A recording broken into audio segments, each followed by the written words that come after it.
الحمد لله نحمده ونستعينه ونستغفره ونؤمن به ونتوكل عليه ونعوذ بالله من شرور أنفسنا ومن سيئات أعمالنا من يهد الله فلا مضل له ومن يضلله فلا هادي له ونشهد أن لا إله إلا الله وحده لا شريك له ونشهد أن سيدنا ومولانا محمدا عبده ورسوله صلى الله تعالى عليه وعلى آله وأصحابه وبارك وسلم تسليما كثيرا أما بعد فقد قال الله تعالى في القرآن المجيد والفرقان الحميد فأعوذ بالله من الشيطان الرجيم بسم الله الرحمن الرحيم إن إبراهيم كان أمة قانتا لله حنيفا ولم يك من المشركين شاكرا لأنعمه اجتباه وهداه إلى صراط مستقيم صدق الله العظيم. معزز حضرات، سامعین کرام، بزرگوں اور دوستوں، اللہ رب العزت نے قرآن مجید کے اندر مختلف انبیاء کرام علیہم الصلاۃ کا تذکرہ فرمایا. الگ الگ انداز میں، الگ الگ اسلوب میں، الگ الگ مقامات پر اللہ تبارک و تعالی نے انبیاء کرام علیہم الصلاۃ کی تعریف اور توصیف اور ان کے واقعات کو بیان فرمایا. اور ان واقعات کے بیان کرنے کا مقصد کیا تھا؟ اللہ تعالیٰ نے بیان فرمایا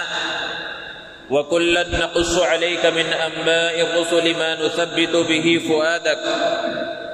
کہ انبیاء کے واقعات جو ہم بیان کر رہے ہیں وہ اس مقصد سے بیان کر رہے ہیں تاکہ آپ کے دل کو مضبوطی حاصل ہو. وجہ اس کی یہ ہے کہ اللہ کے رسول صلی اللہ علیہ وسلم کو جب نبوت کی عظیم ذمہ داری سے سرفراز کیا گیا تو لوگ آپ کے دشمن بن گئے.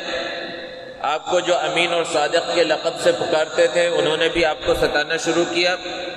تو گزشتہ کے انبیاء کرام کے واقعات کو بیان کیا گیا کہ جو بھی نبی اللہ کی جانب سے بھیجا گیا اسے ستایا گیا ہے، اسے تکلیفیں دی گئی ہیں، اس کے اوپر پریشانیاں آئی ہیں. جب یہ واقعات بیان کیے جاتے ہیں تو پھر یہ سمجھ میں آتا ہے کہ جب پہلے لوگوں کو ستایا گیا تو ہمیں بھی ستایا جا سکتا ہے، اور پھر وہ تکلیفیں، وہ پریشانیاں زیادہ بڑی محسوس نہیں ہوتی. اس لیے خاص طور پر انبیاء کرام علیہ الصلاۃ کے واقعات کو اللہ رب العزت نے بیان فرمایا. انبیاء کرام علیہ الصلاۃ میں بڑا مقام و مرتبہ حضرت ابراہیم علیہ السلام کا ہے. حضرت ابراہیم کو اللہ رب العزت نے اپنا خلیل، اپنا دوست کہا ہے. انہیں ابو الانبیاء کہا جاتا ہے. حضور اکرم صلی اللہ علیہ وسلم کے جد امجد ہیں حضرت ابراہیم علیہ السلام. قرآن مجید میں تقریباً 67 مقامات پر حضرت ابراہیم علیہ السلام کا تذکرہ آیا ہے. حضرت ابراہیم کا تعارف کرتے ہوئے قرآن مجید کے اندر یہ بات ہے ان ابراہیم کان امۃ قانتا للہ حنیفا کہ حضرت ابراہیم علیہ السلام تنہا ایک فرد، ایک پوری جماعت کی مانند تھے. ولم یک من المشرکین اور حضرت ابراہیم علیہ السلام مشرکوں میں سے نہیں تھے. شاکرا لانعمہ اللہ کی نعمتوں کا شکر ادا کرنے والے تھے. اجتباہ وہداہ الی صراط مستقیم اللہ نے انہیں منتخب کیا تھا، انہیں سیدھے راستے کی جانب ان کی ہدایت فرمائی تھی، ان کی رہنمائی فرمائی تھی. ایک جگہ پر اللہ نے بیان فرمایا وَلَقَدْ آتَيْنَا إِبْرَاهِيمَ کہ حضرت ابراہیم علیہ السلام کو ہم نے حکمت و دانائی بہت پہلے سے یعنی بچپن سے ہی عطا فرمائی تھی. اور ایک جگہ پر اللہ نے بیان فرمایا وَاذْكُرْ فِي الْكِتَابِ إِبْرَاهِيمَ إِنَّهُ كَانَ صِدِّيقًا نَبِيًّا کہ قرآن مجید کے اندر حضرت ابراہیم کا بھی تذکرہ کیجئے، بے شک وہ سچے نبی تھے. جتنے بھی قومیں گزری ہیں جو حضرت ابراہیم علیہ السلام کے بعد میں آئیں، اور جو آسمانی مذہب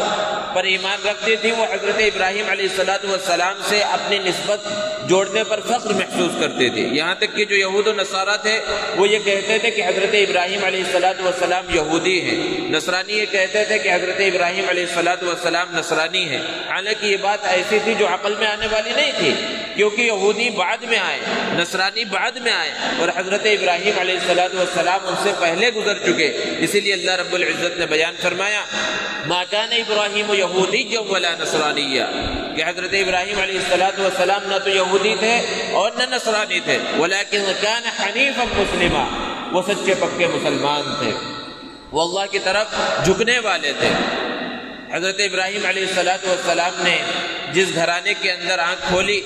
وہ گھرانہ کفر کا، شرک کا، بت پرستی کا اڈا تھا. حضرت ابراہیم علیہ السلام کا باپ آزر وہ بت پرست ہی نہیں بلکہ بت ساز اور بت فروش بھی تھا. اپنے ہاتھوں سے مورتیاں بناتا اور اس کو بازار میں بیچا کرتا تھا. حضرت ابراہیم علیہ السلام جب تھوڑے سے شعور کی عمر کو پہنچے اور اس بت پرستی کے اور کفر کے اور شرک کے ماحول کو دیکھا اور اللہ نے انہیں نبوت عطا فرمائی، تو اس دعوت کا آغاز اور ہدایت کو پہنچانے کا آغاز سب سے پہلے اپنے گھر سے کیا اور اپنے باپ سے کہا یا ابت لم تعبد ما لا يسمع ولا يبصر ولا يغني عنك شيئا، اے ابا جان آپ ایسی چیزوں کی عبادت کیوں کرتے ہیں جو آپ کو نہ نفع پہنچا سکتی ہے، نہ نقصان پہنچا سکتی ہے، نہ آپ کے کسی کام آ سکتی ہے. پھر فرمایا یا ابت انی قد جاءنی من العلم ما لم یأتک فاتبعنی اہدک صراطا سویا، اے ابا جان اللہ نے مجھے ایک علم عطا فرمایا ہے، وہ علم آپ کے پاس نہیں ہے، آپ میری اتباع کیجئے، میں آپ کو سیدھے راستے کے اوپر لگا دوں گا. اور اگر آپ نے میری اتباع نہیں کی تو پھر شیطان آپ کو غلط راستے کے اوپر لگا دے گا. مختلف انداز میں مختلف اسلوب سے حضرت ابراہیم علیہ السلام نے سمجھانے کی کوشش کی، لیکن باپ آزر نے مانا نہیں اور کہا اراغب انت عن آلہتی یا ابراہیم، اے ابراہیم کیا تو میرے معبودوں سے پھرا ہوا ہے؟ جن معبودوں کی میں عبادت کرتا ہوں، جن کو میں بناتا ہوں، تو انہیں نہیں مانتا؟ اگر تو ان کی برائی کرنے سے باز نہ آیا تو میں تجھے یہاں سے نکال دوں گا، یا تجھے پتھر مار مار کر ہلاک کر دوں گا، یا پھر تجھے یہاں سے میں باہر کر دوں گا. حضرت ابراہیم علیہ السلام نے کہا کہ ٹھیک ہے اگر باہر ہی جانا ہے تو میں اب جا رہا ہوں، اور والد کو سلام کیا اور کہا میں اپنے پروردگار سے آپ کی مغفرت کی دعا کرتا رہوں گا. اور حضرت ابراہیم علیہ السلام گھر سے باہر نکلے اور ایک طویل عرصے تک اپنے والد کے لیے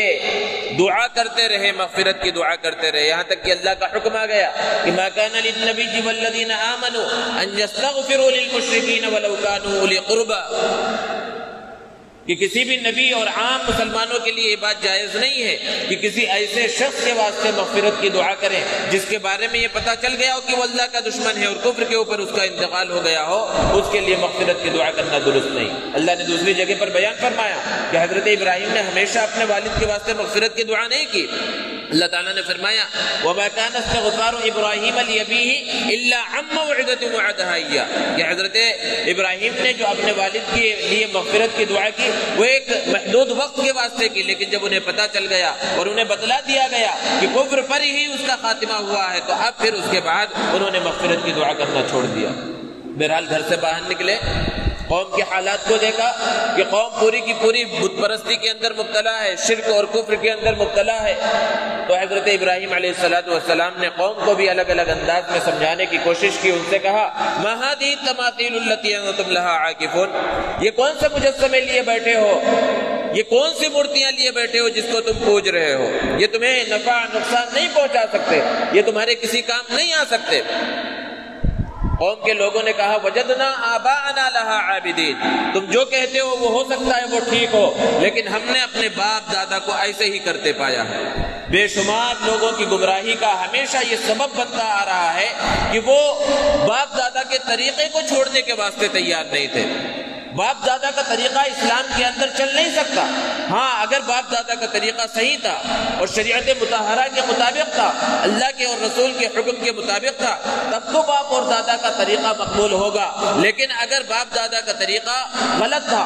اللہ اور رسول کے حکم کے مطابق نہیں تھا، تو چاہے جتنے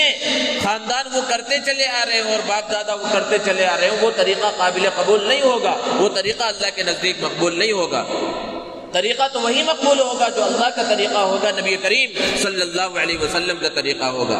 تو ان لوگوں نے یہی کہا وجدنا آباءنا لها عابدین، کہ ہم نے اپنے باپ دادا کو ان کی عبادت کرتے ہوئے پایا ہے۔ حضرت ابراہیم علیہ السلام نے فرمایا تم اور تمہارے باپ دادا سب کے سب گمراہی کے اندر مبتلا تھے۔ بہرحال انہیں سمجھانے کی کوشش کی، الگ الگ انداز میں سمجھایا، اور ایک موقع کی تلاش میں تھے کہ پورے لوگوں کے سامنے ان بتوں کی اور ان مورتیوں کی حقیقت کھل کر آئے۔ ایک مرتبہ چند لوگوں کے سامنے حضرت ابراہیم علیہ السلام نے یہ کہہ دیا ٹھیک ہے میں تمہارے معبودوں کو دیکھ لوں گا۔ پھر کچھ دنوں کے بعد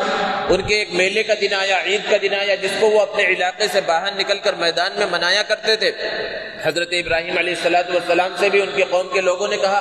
کہ آپ بھی اس میلے کے اندر شریک ہوں، ہمارے ساتھ چلیں عید منانے کے واسطے۔ حضرت ابراہیم علیہ السلام نے کہا انی سقیم، میں بیمار ہوں، میں تمہارے ساتھ نہیں جا سکتا۔ اور پورے کے پورے علاقے کے لوگ اپنے علاقے کو چھوڑ کر عید منانے کے واسطے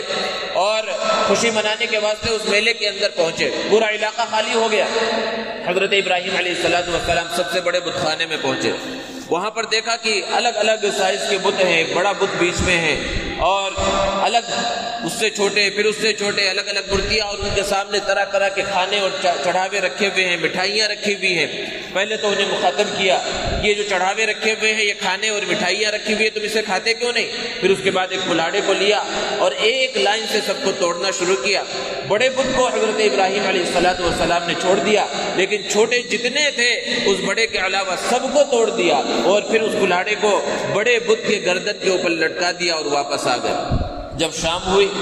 قوم کے لوگ میلے سے واپس آئے اور عبادت کے واسطے بت خانے کے اندر عبادت گاہ میں پہنچے اور اپنے معبودوں کے اس حال کو دیکھا تو پریشان ہو گئے اور کہنے لگے کس نے ہمارے معبودوں کے ساتھ یہ کیا ہے؟ تو کچھ لوگوں کے ذہن میں آیا کہ ابراہیم علیہ السلام کچھ دن پہلے یہ کہہ رہے تھے کہ ٹھیک ہے میں تمہارے معبودوں کو دیکھ لوں گا، ضرور یہ ابراہیم کا کام ہے۔ حضرت ابراہیم علیہ السلام کو بلایا گیا۔ قوم کے لوگوں نے پوچھا اَأَنْتَ فَعَلْتَ هَذَا بِآلِهَتِنَا يَا إِبْرَاهِيمُ، ابراہیم کیا تم نے ہمارے معبودوں کے ساتھ یہ سلوک کیا ہے؟ حضرت ابراہیم علیہ السلام اسی موقع کے انتظار میں تھے۔ فرمایا بل فعلہ کبیرہم، ان کے بڑے نے کیا ہے، دیکھو کلاڑی بھی اس کی گردن کے اوپر لٹک رہی ہے، اسی سے پوچھ لو اگر یہ بول سکتے ہو۔ اللہ رب العزت نے بیان فرمایا کہ جب حضرت ابراہیم علیہ السلام نے یہ بات کہی سب کے سر جھک گئے اور سب کو اس بات کا احساس ہوا کہ ہم غلطی پر ہیں، ہمیں ان کی عبادت نہیں کرنی چاہیے، یہ بول بھی نہیں سکتے، یہاں تک کہ ان کے سامنے ان کے ساتھیوں کو توڑا گیا، مارا گیا اور اس کو بچانے کے اوپر بھی یہ قادر نہیں تھے۔ لیکن جب ہدایت قسمت میں نہ ہو تو پھر ہدایت نہیں ملتی۔ پہلے تو سر جھک گئے اور پھر اس کے بعد حضرت ابراہیم علیہ السلام سے کہا کہ ابراہیم تم اچھی طرح سے جانتے ہو کہ یہ بول نہیں سکتے، یہ سن نہیں سکتے۔ تو حضرت ابراہیم علیہ السلام نے اس موقع کا فائدہ اٹھایا اور کہا پھر تم کیوں ایسی چیزوں کی عبادت کرتے ہو جو بول نہیں سکتے، جو سن نہیں سکتے، جو اپنے سامنے کی مٹھائیاں اور چڑھاوے کھا نہیں سکتے اور جو اپنے ساتھیوں کو بچا نہیں سکتے، پھر ان کی تم کیوں عبادت کرتے ہو؟ آدمی جب دلیل سے نہیں جیت سکتا، اور ہر زمانے میں یہ طریقہ رہا ہے کہ دلائل سے اور ثبوتوں سے جب نہ جیت سکے تو پھر اس کے بعد طاقت آزمانے کے اوپر آ جاتا ہے کہ اب مارو۔ اب ان کی زبان سے یہ الفاظ نکلے حرقوہ وانصروا آلیہتکم، کہ ابراہیم کو جلا ڈالو اور اپنے معبودوں کی مدد کرو۔ معاملہ الٹا ہو گیا۔ ہوتا تو یہ ہے کہ جو معبود ہے، جو خالق ہے، جو مالک ہے، وہ اپنے بندوں کی مدد کرتا ہے، وہاں بندے اپنے معبود کی مدد کے اندر لگ گئے۔ اور یہ زمانہ وہ زمانہ تھا جب نمرود کی بادشاہت تھی اس علاقے میں، اور نمرود اپنے آپ کو خدا کہتا تھا، جس طرح فرعون نے خدائی کا دعویٰ کر رکھا تھا، نمرود نے بھی خدائی کا دعویٰ کر رکھا تھا۔ اور جس طرح لوگ بتوں کی پوجا کرتے تھے، مورتیوں کی پوجا کرتے تھے، اسی طرح نمرود کی بھی پوجا کیا کرتے تھے، نمرود کی بھی عبادت ہوتی تھی۔ ہوتے ہوتے یہ بات اور اس واقعے کی خبر نمرود کو پہنچی۔ نمرود کے دربار میں حضرت ابراہیم علیہ السلام کو بلایا گیا اور نمرود نے کہا کہ میں رب ہوں، میں خدا ہوں، لیکن ایسا سننے میں آیا ہے کہ تم دعویٰ کر رہے ہو کہ تمہارا خدا کوئی اور ہے، تمہارا معبود کوئی اور ہے، کون ہے تمہارا معبود، ذرا مجھے بتلاؤ۔ اللہ رب العزت نے قرآن مجید کے اندر بیان فرمایا کہ حضرت ابراہیم علیہ السلام نے ارشاد فرمایا ربی الذی یحیی و یمیت، میرا پروردگار وہ ہے جو زندگی عطا کرتا ہے اور موت عطا کرتا ہے۔ تو اس نمرود نے کہا انا احیی و امیت، زندگی اور موت کا مالک تو میں بھی ہوں، میں بھی زندگی عطا کرتا ہوں، میں بھی موت عطا کرتا ہوں۔ یا تو وہ اس موت اور زندگی کی حقیقت کو اس نے سمجھا ہی نہیں، یا پھر لوگوں کو بے وقوف بنانا چاہا۔ اس نے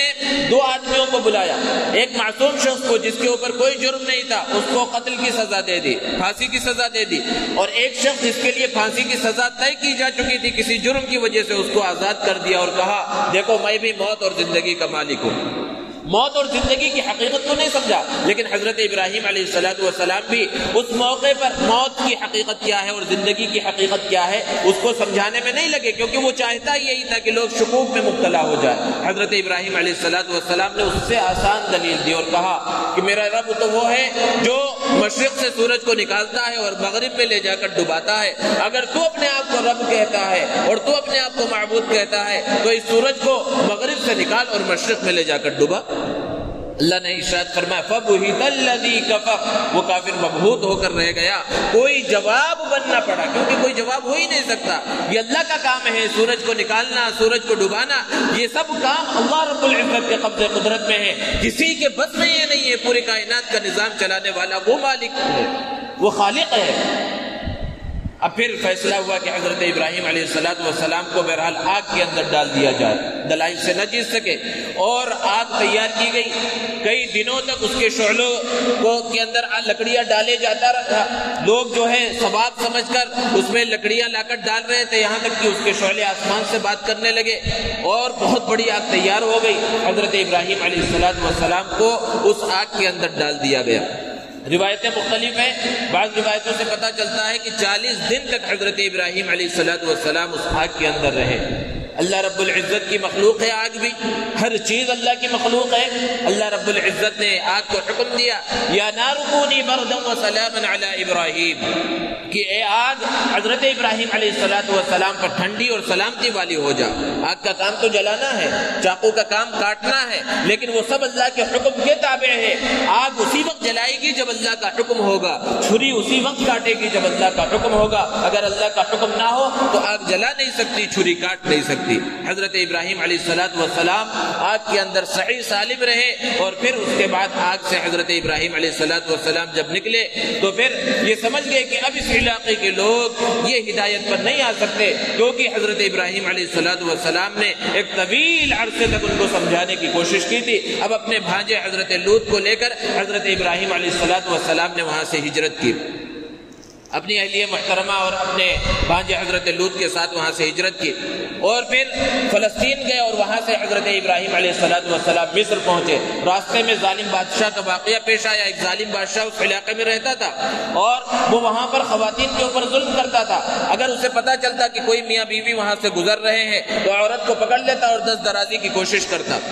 جب حضرت ابراہیم علیہ السلام کو یہ پتا چلا، ساتھ میں اہلیہ محترمہ حضرت سارہ موجود ہیں، تو حضرت سارہ سے کہا کہ اس وقت روئے زمین پر ابھی کسی نے ایمان قبول نہیں کیا ہے، تو ایک اعتبار سے ہم ایمانی بھائی بہن بھی ہیں، اگر بادشاہ پکڑ لے تو تم بتا دینا کہ میں حضرت ابراہیم کی بہن ہوں، کیونکہ ایمانی اعتبار سے اور اسلامی اعتبار سے بھائی بہن ہیں۔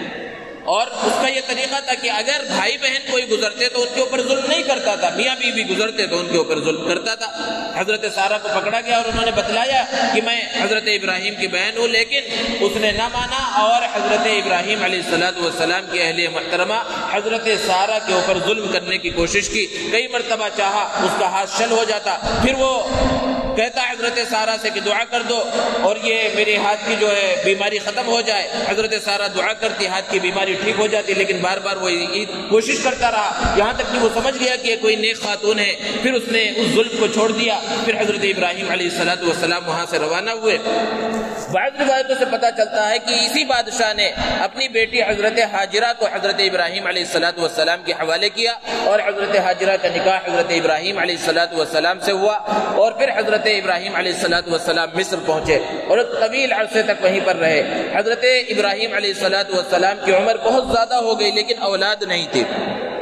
روایتوں سے پتہ چلتا ہے کہ تقریباً 80-90 سال کی عمر ہے حضرت ابراہیم علیہ السلام کی، اور 2 بیویاں ہیں، حضرت سارہ اور حضرت ہاجرہ، اور آپ کو اولاد نہیں ہے۔ حضرت ابراہیم علیہ السلام نے اللہ تبارک و تعالیٰ سے دعا کی، رب هب لي من الصالحین، کہ میرے پروردگار مجھے نیک صالح اولاد عطا فرما۔ اللہ تبارک و تعالیٰ نے اس دعا کو قبول فرمایا، اور حضرت ہاجرہ جو دوسری اور چھوٹی بیوی ہیں حضرت ابراہیم علیہ السلام کی، ان کے بدن سے حضرت اسماعیل علیہ السلام کی ولادت ہوئی۔ اور جب ولادت ہوئی، ایک امتحان فوراً سامنے آ گیا کہ اس بچے کو، شیرخوار بچے کو اور اس کی ماں کو ایک بے آب و گیاہ وادی میں لے جا کر چھوڑ آؤ۔ حضرت ابراہیم علیہ السلام اس حکم کو پورا کرنے کے واسطے روانہ ہوئے، اور اس علاقے میں پہنچے جہاں پر آج کعبۃ اللہ شریف ہے، مکہ المکرمہ کے اندر مسجد حرام جہاں موجود ہے۔ اس زمانے میں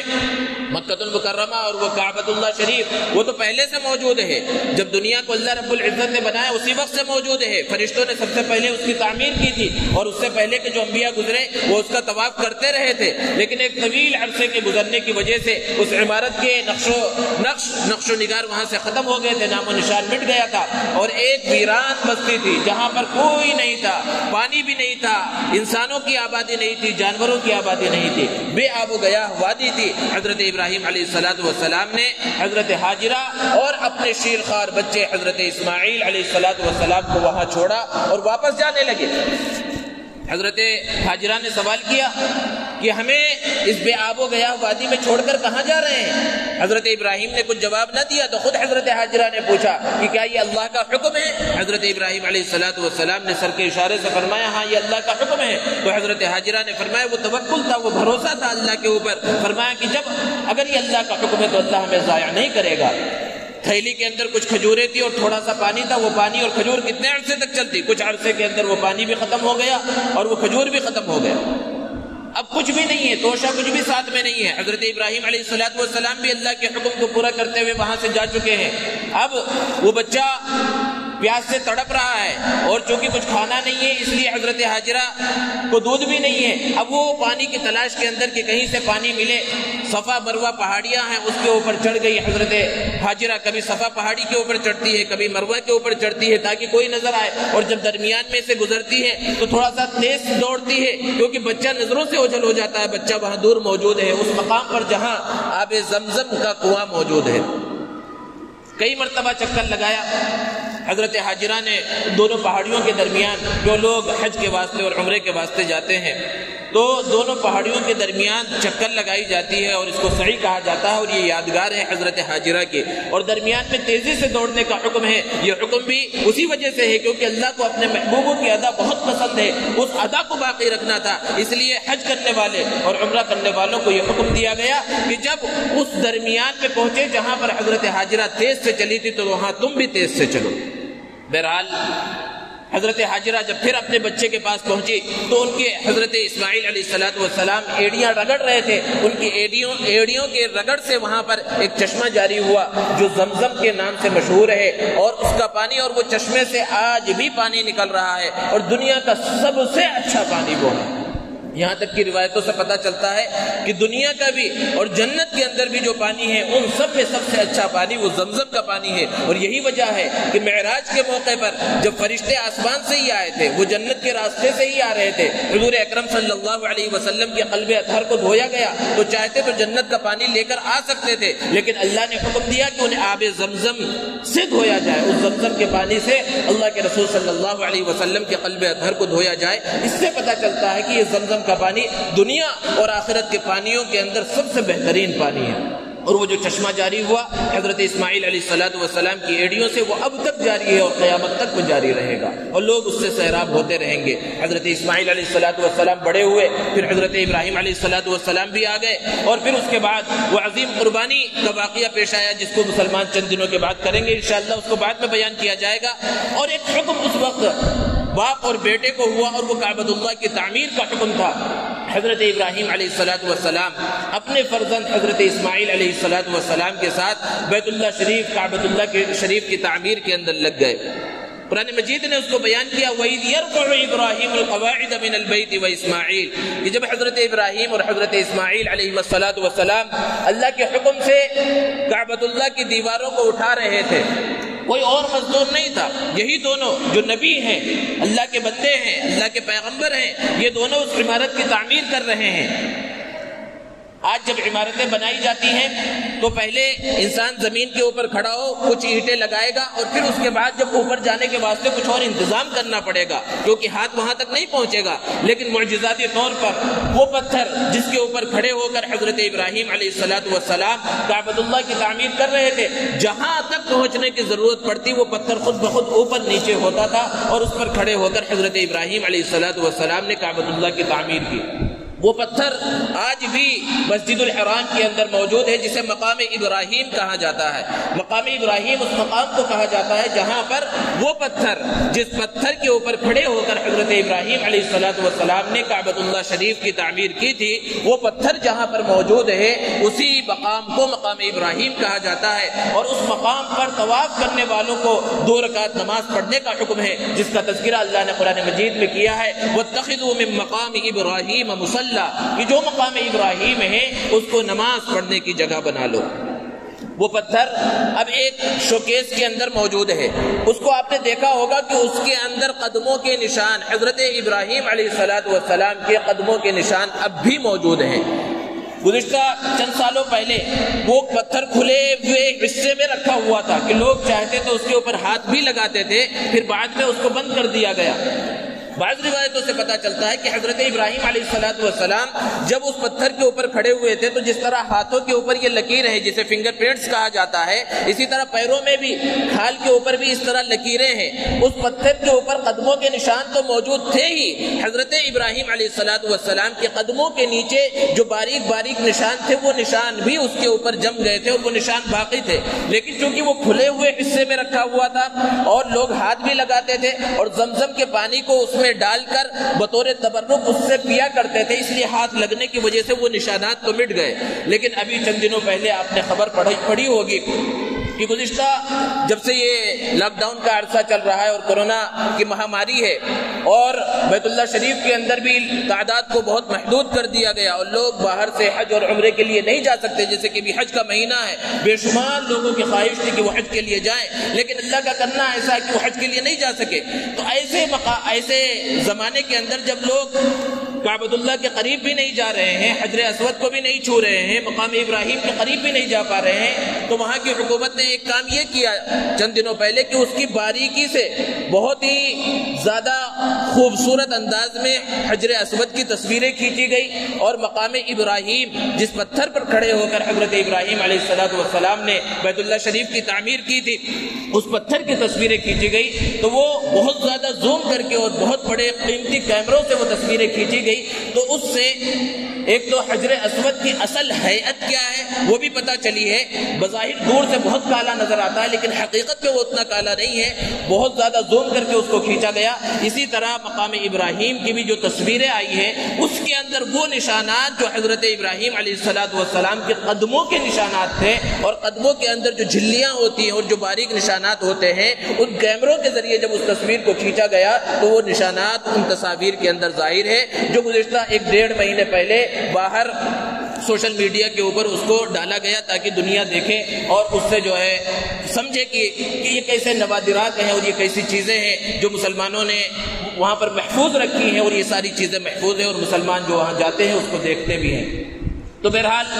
حضرت ابراہیم علیہ السلام کعبۃ اللہ کی تعمیر سے فارغ ہوئے، اور انسان جب بھی کسی نیک کام سے فارغ ہو، اچھا کام کر کے فارغ ہو، تو اس وقت اگر دعا کرے تو اللہ رب العزت دعاؤں کو قبول فرماتے ہیں۔ حضرت ابراہیم علیہ السلام نے جو کارنامہ انجام دیا تھا کوئی معمولی کارنامہ نہیں تھا، بیت اللہ شریف کی تعمیر، لیکن انسان بڑے سے بڑا کام کرے اس کے اندر بڑائی اور تکبر نہیں آنی چاہیے، بلکہ بڑے سے بڑی عبادت کرنے کے بعد، بڑی سے بڑی نیکی کرنے کے بعد یہ دعا کرتے رہنا چاہیے، ربنا تقبل منا انک انت السمیع العلیم، یہ ہمارے پروردگار ہم نے جو کچھ عمل کیا ہے اس کو قبول فرما، کیونکہ اگر یہ عمل قبول نہیں ہوا اور اس کے اندر ریاکاری رہی اور تکبر اور دکھلاوا رہا تو بڑے سے بڑا عمل بھی وہ بیکار ہو جاتا ہے، اس کا کوئی اجر نہیں ملتا۔ حضرت ابراہیم علیہ السلام کعبۃ اللہ شریف کی تعمیر سے فارغ ہوئے تو فوراً یہ دعا کی، ربنا تقبل منا انک انت السمیع العلیم۔ پھر اپنے اولاد کے واسطے دعا کی، ربنا وجعلنا مسلمین لک ومن ذریتنا امۃ مسلمۃ لک وارنا مناسکنا وتب علینا انک انت التواب الرحیم۔ پھر اس کے بعد سب سے اہم دعا، جس دعا کے اندر نبی کریم صلی اللہ علیہ وسلم کو مانگا، آپ صلی اللہ علیہ وسلم کے جو کام ہوں گے اس کو مانگا، ربنا وابعث فیہم رسولا، کہ ہمارے پروردگار ہمارے خاندان میں سے ہی ایک رسول کو بھیج، اور پھر اس کا کام کیا ہوگا اس کو بھی مانگا۔ حضرت ابراہیم علیہ السلام کے ایک بیٹے حضرت اسماعیل علیہ السلام ہے، اور دوسرے بیٹے حضرت اسحاق علیہ السلام ہے جو حضرت سارہ کے بطن سے پیدا ہوئے۔ حضرت اسحاق علیہ السلام کے فرزند حضرت یعقوب علیہ السلام ہے، اور حضرت یعقوب کے فرزند حضرت یوسف علیہ السلام ہے۔ حضرت یعقوب کا تذکرہ اللہ رب العزت نے قرآن مجید میں مختلف مقامات پر کیا ہے، اور بنی اسرائیل ہم اور آپ بار بار سنتے ہیں، اور قرآن مجید میں اللہ نے یا بنی اسرائیل کہہ کر بنی اسرائیل کو مخاطب کیا ہے۔ اسرائیل دراصل حضرت یعقوب کا نام ہے، تو بنو اسرائیل کا مطلب ہوا حضرت یعقوب کی اولاد، تو حضرت یعقوب کی اولاد میں سب سے پہلے نبی حضرت یوسف علیہ السلام ہے، اور بنی اسرائیل ایک بہت بڑی قوم ہے جس میں ہزاروں انبیاء کرام علیہ السلام تشریف لائے۔ بنو اسرائیل کے پہلے پیغمبر حضرت یوسف علیہ السلام ہے، اور بنو اسرائیل کے آخری پیغمبر حضرت عیسیٰ علیہ السلام ہے۔ تو حضرت ابراہیم علیہ السلام کو ابو الانبیاء یعنی انبیاء کے باپ کہا جاتا ہے، کیونکہ ان کے خاندان میں بہت سے نبی آئے، لیکن سارے کے سارے نبی حضرت ابراہیم علیہ السلام کے فرزند حضرت اسحاق کے خاندان میں آئے، اور حضرت ابراہیم علیہ السلام کے جو دوسرے فرزند ہیں حضرت اسماعیل علیہ السلام، ان کے خاندان میں کوئی نبی نہیں آیا، صرف اور صرف ہمارے اور آپ کے آقا محمد عربی صلی اللہ علیہ وسلم اس خاندان کے اندر تشریف لائے۔ یہ مختصر سی